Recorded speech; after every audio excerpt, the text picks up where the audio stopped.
అమ్మ నాన్న తాత నానమ్మ అమ్మమ్మ అక్క బావ అన్న తమ్ముడు నేటి తరానికి బంధువులు. బంధుత్వాలంటే ఇంతకన్నా పెద్దగా తెలియదు.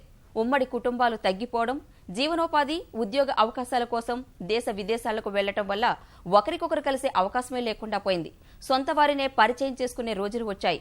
తాము అలా ఉండకూడదని నిర్ణయించుకుంది ఓ కుటుంబం. ఇలా ఒకే చోట చేరిన వీరంతా ఒకే వంశానికి చెందిన కుటుంబాల సభ్యులు.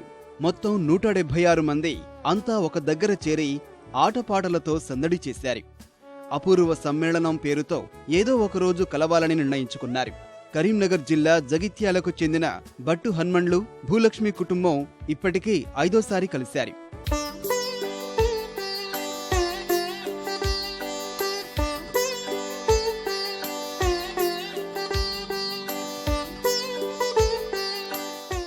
వేరే దేశంలో ఉన్న వాళ్ళు కూడా వచ్చి అటెండ్ అవుతారు.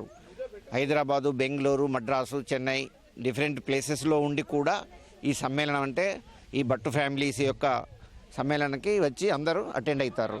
ఏర్పాటు చేసి దాని ద్వారా కొంతమంది బీదలకు కానీ దేనికైనా సేవ చేయడానికి ముందుకు వస్తున్నారు. దానికి చాలా సంతోషిస్తూ ఉన్నాం.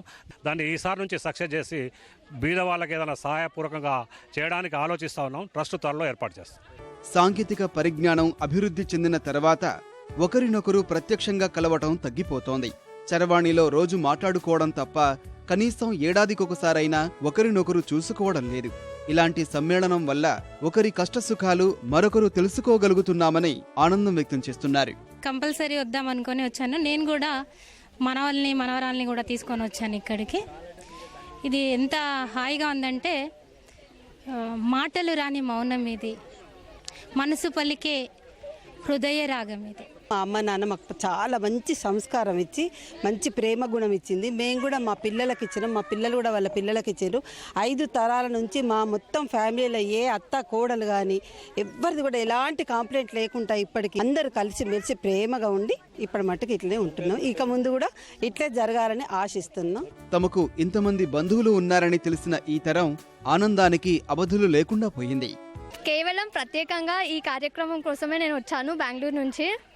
యాక్చువల్గా చాలా టెన్షన్స్, ఎవరీ బిజీ లైఫ్ వాళ్ళు గడిపేస్తున్నారు. సో ఆ రిలీఫ్ కోసం ఇక్కడికి వచ్చాము. చాలా ఆనందంగా ఉంది. యాక్చువల్గా ఇప్పుడు చాలా హ్యాపీగా ఉంది. బికాజ్ ఎన్నో రోజుల నుంచి ప్లాన్ చేసుకుంటున్నాం. ఫైనల్గా ఇట్ వాస్ సక్సెస్. సో అందరం ఇలా బిజీ ఇప్పుడు అసలు పిల్లలు చాలా మందికి పెళ్ళిళ్ళు అయిపోయినాయి. మళ్ళీ వాళ్ళ పిల్లలు ఇప్పుడు అందరినీ కొత్తగా పరిచయం చేసుకుంటున్నట్టుంది. ఇలానే ఎవ్రీ ఇయర్ మేము అందరం మళ్ళీ కలవాలని కోరుకుంటున్నాను. It was very beautiful. మనుషుల మధ్య ప్రేమ, ఆప్యాయతలు తగ్గిపోతున్న ఈ రోజుల్లో ఇలా అంతా ఒకే చోట చేరి ఆనందంగా గడపడం మిగతా వారికి స్ఫూర్తినిస్తోంది.